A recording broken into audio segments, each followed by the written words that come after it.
नमस्कार प्रिय विद्यार्थियों, वीके नॉलेज इलेक्ट्रिकल में आप सभी का स्वागत है। आपके आईटीआई सेकेंड ईयर के एग्ज़ाम अभी होने हैं। इंपॉर्टेंट क्वेश्चंस की वीडियो लेकर एक बार फिर उपस्थित हूँ। ये हमारी क्लास नंबर 9 है। इससे पहले 8 क्लासेज हो चुकी हैं। आप यदि इसी क्लास से जुड़े हैं तो मैं आपको बताना चाहूँगा कि 8 क्लास टॉपिक वाइज हो चुकी है, तो जा करके उन्हें भी ज़रूर देखें। एग्ज़ाम से पहले ये सारी वीडियोज़ देख करके जाएँ। आपके एग्ज़ाम में यही क्वेश्चन आपको देखने को मिलेंगे, ये मैं विश्वास दिलाता हूँ। तो अच्छे नंबरों से पास होना है सेकंड ईयर में, इसलिए इन सभी क्वेश्चंस को पढ़कर जाएं, सभी क्लासेज को देखकर जाएं। क्लास नंबर 9 है। इससे पहले की सीक्वेंस वाइज 8 क्लासेज और देखें और इसके बाद भी आगे टॉपिक वाइज आपको प्रोवाइड कराएंगे। आज डीसी जनरेटर के क्वेश्चन हम पढ़ने जा रहे हैं। बहुत शानदार क्वेश्चन है, ज़रूर आपको पेपर में देखने को मिलेंगे। शानदार नंबरों से पास होना है, क्योंकि आईटीआई के नंबर भर्ती परीक्षाओं में बड़े मायने रखता है। कई बार लिख देते हैं कि आईटीआई में कम से कम इतने % नंबर होने चाहिए, तभी आप वो है आगे बढ़ पाएंगे। आइए शुरू करेंगे। पहला सवाल आपके सामने ये रहा। आगे बढ़ने से पहले निवेदन रहेगा, चैनल से पहली बार जुड़े हैं तो सब्सक्राइब कर लीजिए। हम इसी तरह का कंटेंट और अपडेट इस चैनल पर आपको प्रोवाइड कराते हैं। साथ ही कंपटीशन एग्ज़ाम के लिए भी बहुत इंपॉर्टेंट क्वेश्चंस प्रोवाइड करवाते रहते हैं, न्यूज़ नोटिफिकेशन देते रहते हैं, तो चैनल आपके लिए सूटेबल रहेगा। सब्सक्राइब कर लीजिए। आइए पहला सवाल आपके सामने ये रहा। आपको एक बात और बता दूं, ये क्वेश्चन है निम्मी असाइनमेंट के। आईटीआई के एग्ज़ाम उसी में से आ रहे हैं और वो क्वेश्चन लिए हैं जो प्रीवियस एग्जाम पेपर में सबसे ज़्यादा बार रिपीट हुए हैं। वर्ष 2021 और 22 में सबसे ज़्यादा बार पूछे गए ये सारे क्वेश्चन है, तो आपके पेपर में देखने को जरूर मिलेंगे। आइए पहला सवाल आपके सामने कि एक डीसी जनरेटर अपने अवशिष्ट चुंबकत्व को क्यों खो देता है? रेजिडुअल मैग्नेटिज्म खत्म होने का कारण क्या है? बहुत सारे कारण होते हैं, देखो, ठीक है। अवशिष्ट चुंबकत्व जनरेटर का समाप्त इसलिए हो जाता है कि यदि आप उसे अपोजिट डायरेक्शन में रोटेट कराएंगे। दरअसल अवशिष्ट चुंबकत्व के बिना सेल्फ एक्साइटेड जनरेटर वोल्टेज नहीं बनाते, और उसके लिए कहा जाता है कि घूमने की दिशा और अवशिष्ट चुंबकत्व के बीच में एक उचित संबंध होना चाहिए। डायरेक्शन ऑफ रोटेशन इस तरह की हो कि प्रेरित ईएमएफ अवशिष्ट चुंबकत्व में जुड़ने वाला हो, ताकि मैग्नेटिक फील्ड और बने और सेल्फ एक्साइटेड जनरेटर की वोल्टेज जो है वो लगातार बढ़ती जाए और फाइनल वो संतृप्त हो जाए। तो कहते हैं कि यदि घूमने की दिशा विपरीत है तो अवशिष्ट चुंबकत्व उसका है वो भी खत्म हो जाएगा। ठीक है, तो डी उत्तर करके आना। एक बात और बता देता हूँ, ऑप्शन ध्यान रखना। जब निम्न असाइनमेंट का क्वेश्चन आता है तो एनसीवीटी एग्ज़ाम वाले आपके ऑप्शन तक चेंज नहीं करेंगे, तो यही ऑप्शन आपको वहाँ मिलेंगे। फिर भी क्वेश्चन को थोड़ा ध्यान से पढ़ना जरूर, जल्दबाजी में क्वेश्चन गलत ना हो जाए, ये सावधानी भी आपको ही रखनी है। चलिए सेकंड क्वेश्चन देखो। जनरेटर में ब्रूस किसके बनते हैं? ब्रूस वैसे तो 4 तरह के होते हैं, लेकिन यहाँ जो ऑप्शन दिए गए हैं उसके अकॉर्डिंग ब्रूस कार्बन और ग्रेफाइट के होते हैं। इसके अलावा मेटल ग्रेफाइट होते हैं, यानी कॉपर के भी होते हैं, और ग्रेफाइट अकेला ग्रेफाइट भी होता है। तो टोटल 4 तरह के होते हैं। ठीक है, कार्बन के होते हैं, कार्बन ग्रेफाइट मिश्रण होते हैं, और कॉपर के ब्रूस भी होते हैं। हाईएस्ट करंट डेंसिटी, अधिकतम धारा घनत्व कॉपर वाले ब्रूशों का ये होता है, जो हेवी मशीनों के लिए होता है। सबसे ज़्यादा उपयोग अगर किया जाता है तो वो कार्बन ब्रूशों का है, लेकिन इनमें वोल्टेज ड्रॉप भी बाकी सभी से अधिक होता है। खैर वो सारी बाद में एक्स्ट्रा पॉइंट है, कंपटीशन एग्जाम वालों के लिए ज़रूरी है। आईटीआई वाले तो बस इतना ध्यान रखो कि इस क्वेश्चन का बी उत्तर है, ये आपको करके आना है। जो बच्चे पिछले वीडियो में कह रहे थे स्क्रीनशॉट लेने के लिए हमें थोड़े साइड में हो जाया करो, तो ये लो मौका, स्क्रीनशॉट ले लीजिए पूरा आप जो चाहते हैं। ठीक, हाँ, आगे बढ़ने से पहले एक जानकारी और देना चाहूँगा कि इस वीडियो को अपने दोस्तों के साथ शेयर कीजिए। जो भी आपका फ्रेंड सर्किल है, जो आपके साथी आईटीआई के एग्ज़ाम अभी देने वाले हैं, उन तक ज़रूर पहुँचाइए। जो भी ग्रुप है एक बार उसमें शेयर ज़रूर कर देना। क्वेश्चन देखो अगला। डीसी जनरेटर में पोल शू का उद्देश्य क्या है? बहुत ज़बरदस्त उद्देश्य होते हैं, बहुत इंपॉर्टेंट है। देखो, यूँ लगते हैं पोल और इस पर यहाँ फील्ड कॉइल लपेटी जाती है, तो यहाँ पर लगते हैं शू आगे के भाग पर। पहला काम तो होता है ये जो फील्ड कॉइल है इसको सपोर्ट देना, ताकि फील्ड कॉइल नीचे की तरफ ना आ जाए, फील्ड कॉइल को यांत्रिक आधार देना। दूसरा, जब यूँ लगते हैं दोनों तरफ से, थोड़ा सा इस तरह दिखाई नहीं दे रहा ना, इधर देखो, ये रहा, ठीक है, इस तरह से होता है। तो अब क्या होता है कि दूसरा पोल भी इधर नज़दीक आ जाता है, तो जो एयर गैप होता है ना वो कम हो जाता है। ठीक है, एयर गैप यानी वायु अंतराल कम हो जाता है, और वायु अंतराल कम होने से फ्लक्स एक समान रूप से वितरित होता है। तो यहाँ पर डी ऑप्शन आपका सही रहेगा। कि जो फ्लक्स है उसका एक समान रूप से वितरण करना। ठीक है, एक समान रूप से फ्लक्स का वितरण होगा, लीकेज फ्लक्स कम हो जाएगा, एयर गैप कम हो जाएगा। ठीक है, तो आपको डी उत्तर करके आना। हालांकि यहाँ देखो ये एयर गैप कम करना, लेकिन ये उद्देश्य नहीं है ना। टारगेट हमारा होता है कि फ्लक्स जो है उसका डिस्ट्रीब्यूशन एक जैसा हो, ताकि उपयोगी फ्लक्स की मात्रा बढ़े और प्रेरित ईएमएफ का मान अधिक हो। ठीक है, अगला सवाल देखो। देखो ऑप्शन ऐसे ही देगा वो जो आपको लगे कि कंफ्यूज कर सकते हैं। अगला सवाल, डीसी जनरेटर वोल्टेज निर्माण करने में फेल हो रहा है, वोल्टेज बिल्डअप नहीं कर पा रहा है। कौन सा जनरेटर है पहले तो ये देखना है। अगर सेल्फ एक्साइटेड जनरेटर है तो उसकी 4 शर्तें होती है, चारों में से कोई भी शर्त हो सकती है। अवशिष्ट चुंबकत्व नहीं होगा, कोर में होना चाहिए, वो नहीं है तो नहीं बनाएगा। घूमने की दिशा और अवशिष्ट चुंबकत्व के बीच उचित संबंध ना हो तब भी होगा। फील्ड का क्रांतिक प्रतिरोध जो है वो भी अगर ज़्यादा होगा तो नहीं होगा। सापेक्ष गति दोनों के बीच में ना हो तब भी है। तो यहाँ ऑप्शन क्या है आपका, यहाँ ऑप्शन आपका सी ये रहा कि फील्ड वाइंडिंग का रेजिस्टेंस जो है उसके क्रांतिक प्रतिरोध मान से ज़्यादा है। यानी फील्ड वाइंडिंग का एक प्रतिरोध मान इतना होना चाहिए कि उससे अगर ज़्यादा रेजिस्टेंस चला जाएगी तो फील्ड पूरी तरह से संतृप्त नहीं हो पाएगा। क्रांतिक प्रतिरोध पर मैंने बहुत डिटेल से समझाया हुआ है, तो आप एक बार उन क्लासेज को भी ज़रूर देखना। अभी आपका सी उत्तर है। दरअसल फील्ड का जो प्रतिरोध है वो क्रांतिक प्रतिरोध से कम होना चाहिए। जैसे क्रांतिक प्रतिरोध 22 ओम है मान लीजिए, यानी 22 ओम पर फील्ड हमारी पूरी तरह से संतृप्त होती है। तो अगर फील्ड का रेजिस्टेंस 24 ओम होगा तो फील्ड धारा कम हो गई, फ्लक्स कमज़ोर हुआ। कमज़ोर फ्लक्स से मोटर क्या वो जनरेटर क्या होगा, संतृप्त नहीं हो पाएगा पूरी तरह से, तो ईएमएफ कम रह जाएगा। हाँ, 22 की जगह अगर 20 ओम हो तो चलेगा, 18 ओम हो तो चलेगा। क्यों? क्योंकि प्रतिरोध कम होने से धारा थोड़ी सी ज़्यादा चलेगी, लेकिन फील्ड तो पहले ही संतृप्त हो गया था। तो आप यहाँ सी उत्तर करके आना। ठीक, आगे बढ़ने से पहले एक निवेदन करूंगा, इस वीडियो के डिस्क्रिप्शन में लिंक दिया हुआ है, जाइए हमारा एंड्रॉयड ऐप डाउनलोड कीजिए।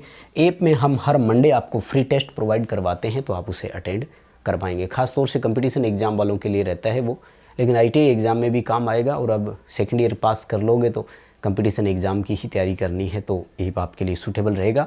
डिस्क्रिप्शन में लिंक दिया हुआ है, जा करके ऐप डाउनलोड कर लें, रजिस्ट्रेशन करके तैयार रहो। आने वाले मंडे को आपको देखने को टेस्ट मिलेगा।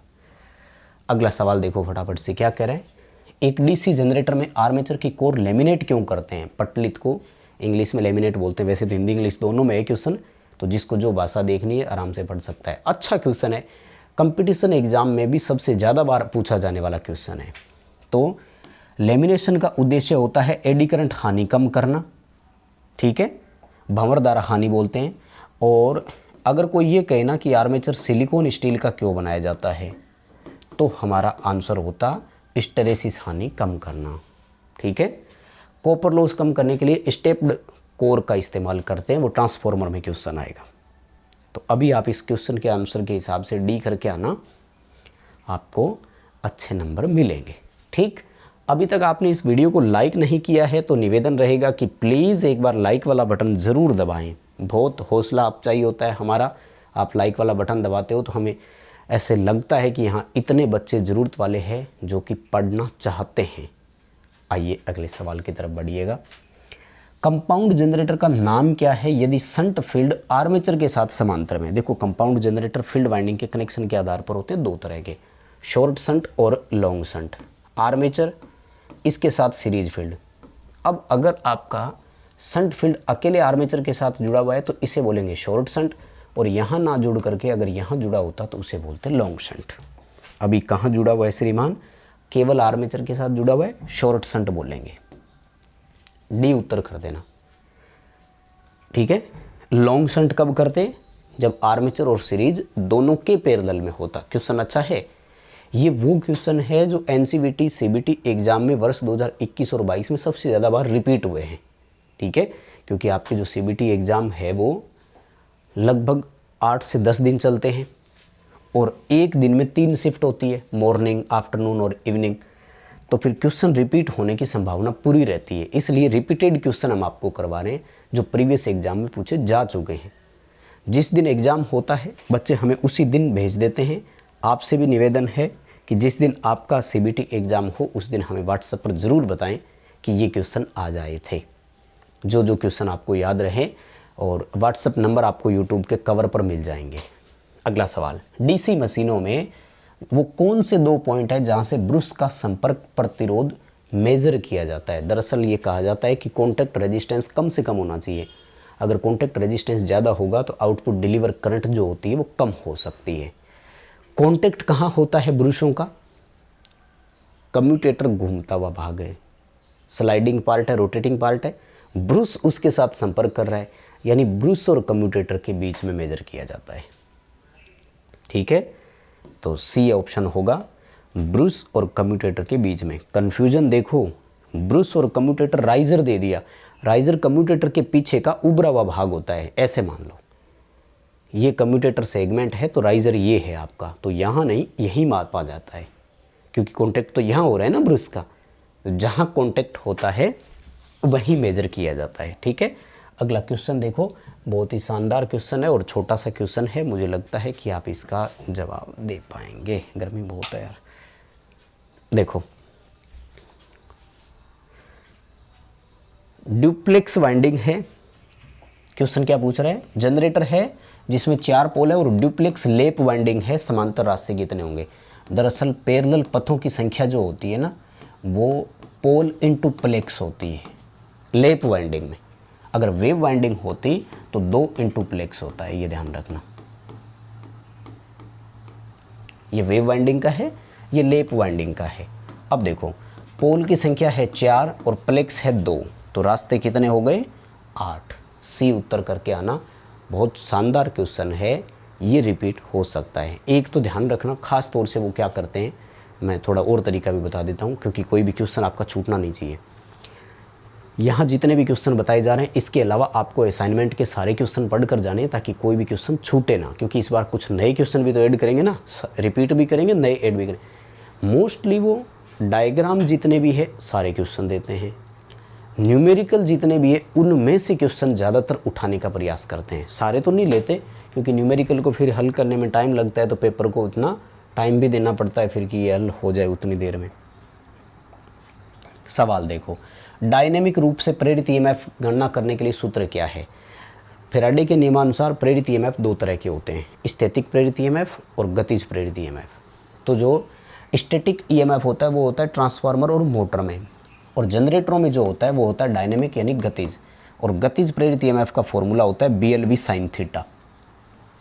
प्रेरित विद्युत वाहक बल बराबर क्या होता है? अल्टरनेटर में भी यही लगेगा, डीसी जनरेटर में भी यही फॉर्मूला लगेगा, BLV sin थीटा। बी का मतलब होता है फ्लक्स घनत्व टेस्ला में या वेबर प्रति वर्ग मीटर में। एल का मतलब है लंबाई, लेंथ, चालक की लंबाई मीटर में। वी का मतलब है वेलोसिटी यानी वेग, मीटर प्रति सेकंड। और साइन थीटा का मतलब है चालक और चुंबकीय बल रेखाओं के बीच में जो छेदन का कोण है वो कितना है। चालक चुंबकीय बल रेखाओं काट रहा है ना, तो वो सी उत्तर आएगा। बहुत शानदार क्वेश्चन है, कंपटीशन एग्जाम में आ चुका है कि सूत्र BLV sin थीटा में वी किसका प्रतीक है। अब यहाँ पर वी के बहुत ऑप्शन बनते हैं और वी शब्द देखते ही इलेक्ट्रीशियन वाले बच्चे का जनरली ध्यान जो है ना वो वोल्टेज की तरफ जाता है, तो आपको यहाँ सी उत्तर करके आना है। BLV sin थीटा आपका उत्तर यहाँ सही रहेगा। ठीक है, अगले क्वेश्चन की तरफ बढ़ते हैं। देखो, जनरेटर के काम करने का सिद्धांत क्या है? ये भी अच्छा क्वेश्चन पूछ सकते हैं। यहाँ ऑप्शन थे नहीं, नीचे रह गया, वो फोटो इसी तरह की थी। डी ऑप्शन है, सब बच्चों को याद ही है, मैं लिख देता हूँ। फैराडे का विद्युत चुंबकीय प्रेरण सिद्धांत। ठीक है, फैराडे का विद्युत चुंबकीय प्रेरण सिद्धांत डी ऑप्शन में था, वही करके आना। और डीसी जनरेटर हो या एसी जनरेटर हो, दोनों का काम करने का सिद्धांत एक ही है, ज़्यादा दोनों में फ़र्क नहीं है। अब सवाल पूछ रहे हैं आपसे कि इस फील्ड का नाम क्या है, जनरेटर फील्ड का नाम पूछ रहे हैं। देखो, अगर ध्यान से देखेंगे ना तो दोनों फील्ड को जोड़ तो रखा ही नहीं है, नहीं जोड़ रखा तो शॉर्ट शंट और लॉन्ग शंट को तो काट ही दीजिए। शॉर्ट शंट और लॉन्ग शंट को तो छोड़ दीजिए, क्योंकि दोनों फील्ड खुली पड़ी है। देखो, ये एंटर कर रही है, ये बाहर निकल रही है, फिर एंटर कर रही है और फिर बाहर निकल रही है। लेकिन दोनों के देखो काम करने का तरीका देखो, इसका फ्लक्स भी यूँ बन रहा है, इसका फ्लक्स भी यूँ बन रहा है। जब दोनों का फ्लक्स एक ही डायरेक्शन में हो तो उसे क्यूमुलेटिव कंपाउंड कहा जाता है। डी उत्तर करके आना आप यहाँ पर, क्यूमुलेटिव कंपाउंड आपका यहाँ एकदम सही आंसर है। फिर देखो जनरेटर में प्रेरित ईएमएफ की दिशा ज्ञात करने के लिए नियम कौन सा है, यहाँ फिर रह गया डी ऑप्शन में था फ्लेमिंग का राइट हैंड रूल। ठीक है, राइट हैंड रूल है, डी ऑप्शन में था, क्योंकि वो असाइनमेंट में से स्क्रीनशॉट लेते हैं तो उसी तरह से क्वेश्चन जब नीचे रह जाता है तो एक लाइन छोड़ देते हैं, कोई बात नहीं, मैं बोल कर बता देता हूँ आपको। डी उत्तर करके आना फ्लेमिंग का राइट हैंड रूल, जनरेटर में ईएमएफ की दिशा, और ईएमएफ की दिशा को भी फिर कौन बताता है वहाँ, बीच की उंगली, मिडल फिंगर, चाल के घूमने की दिशा, चुंबकीय क्षेत्र की दिशा और इंड्यूस ईएमएफ की दिशा। अगला सवाल देखो, एक्स से चिन्हित भाग का नाम क्या है, तो यही तो है वो भाग जिसकी मैं बात कर रहा था। देखो ये तो है पोल की कोर, और ये जो एक्स्ट्रा पार्ट है ना दोनों तरफ इतना सा, ये है पोल शू। डी उत्तर करना, बता ही चुका हूँ, इस पर तो बात हो ही चुकी है। पोल शू क्या है, इसका काम क्या है, इसी पर तो अपन चर्चा कर चुके हैं। जनरेटर में प्रेरित ईएमएफ का फॉर्मूला फिर पूछ लिया, सॉरी सवाल गलत है, मोटर में पूछ रहा है, जनरेटर नहीं है, कोई बात नहीं, मोटर का भी आ सकता है। तो देखो मोटर में बैक ईएमएफ जो होता है ना, वो ज्ञात करने के लिए आपका फॉर्मूला होता है कि बाहर से आपने कितना दिया, उसमें से आर्मेचर पे जो ड्रॉप हो रही है वो माइनस कर दीजिए, बचा हुआ बैक ईएमएफ कहलाता है। सी उत्तर आएगा, बैक ईएमएफ बराबर V माइनस IA RA। हाँ, अगर ये जनरेटर होता ना तो प्रेरित ईएमएफ ज्ञात करने के लिए टर्मिनल वोल्टेज में आर्मेचर ड्रॉप को जोड़ना होता है, ये ध्यान रखना। जनरेटर में केवल E लिखते हैं, उसके आगे EB नहीं लिखा हुआ होना चाहिए। इन्होंने यहाँ पर देखो स्पष्ट बैक ईएमएफ लिखा हुआ है, तो बैक ईएमएफ ही करके आना है। और ये जनरेटर वाले में मोटर वाले का क्वेश्चन दे दिया, मोटर का मैं वैसे अलग कराऊंगा, आपको एक अलग वीडियो मिलेगी, है ना। हाँ, जब भी वीडियो अपलोड होगी नोटिफिकेशन मिल जाएगा, तो उसके लिए आप बस चैनल सब्सक्राइब करके रखिए और नोटिफिकेशन बेल आइकन को प्रेस करके रखिए, ताकि जैसे ही वीडियो अपलोड हो आपके पास उसका नोटिफिकेशन आ जाए। चैनल सब्सक्राइब कर लो, नहीं किया तो इस वीडियो को लाइक ज़रूर कर दो प्लीज़, और एक व्हाट्सएप ग्रुप में इस क्लास को दोस्तों के साथ शेयर कर देना। देखो जनरेटर का नाम क्या है, फिर क्वेश्चन दे दिया। अब फील्ड दोनों जुड़ी हुई है, इस फील्ड फ्लक्स की डायरेक्शन यूँ है और इस फील्ड फ्लक्स की डायरेक्शन यूँ है, एक दूसरे के अपोजिट काम कर रहा है, इसका मतलब है तो डिफरेंशियल। तो डिफरेंशियल के दो ऑप्शन है, यहाँ से चूज करेंगे। शंट फील्ड देखो सीरीज और आर्मेचर दोनों के पैरेलल में लगी हुई है, इसका मतलब ये कहलाएगा आपका लॉन्ग शंट। ए आ जाएगा, long shunt differential compound generator है। ठीक, और फिर देखो जनरेटर में प्रेरित ईएमएफ गणना करने का फॉर्मूला पूछा है, तो फाई ZNP 60A होता है, फाई ZNP/60A। कहाँ लिखा हुआ है, सी ऑप्शन में है ना, तो ये करके आना। ये शानदार क्वेश्चन है, रिपीट हो सकते हैं, ITI वाले बच्चों के लिए इन क्वेश्चंस के बहुत मायने होते हैं, बहुत अच्छे क्वेश्चन होते हैं ये। और फिर देखो सवाल पूछ रहा है कि जनरेटर में X से चिन्हित भाग का नाम क्या है। देखो ये कम्यूटेटर वाला पूरा पार्ट है, तो ये उभरा हुआ भाग है, इसे कम्यूटेटर राइजर बोलते हैं, डी उत्तर आएगा। और ये जो आप देख रहे हैं ये है कम्यूटेटर के सेगमेंट, जो कि हार्ड ड्रन कॉपर के बने होते हैं, और इनके बीच में इंसुलेशन भरा होता है, वो होता है माइका, अभ्रक भरी जाती है। ठीक है, तो बस प्यारे विद्यार्थियों आज के लिए इतना ही है। लाइक कर दीजिए इस वीडियो को, अपने दोस्तों के साथ फॉरवर्ड ज़रूर कर देना, ताकि वो भी इस क्लास को देख सके। और चैनल से आप पहली बार जुड़े हैं तो आप सब्सक्राइब कर लीजिए। और हाँ, डिस्क्रिप्शन में लिंक दिया हुआ है, जा करके हमारा एंड्रॉइड ऐप डाउनलोड ज़रूर कर लेना। बहुत धन्यवाद।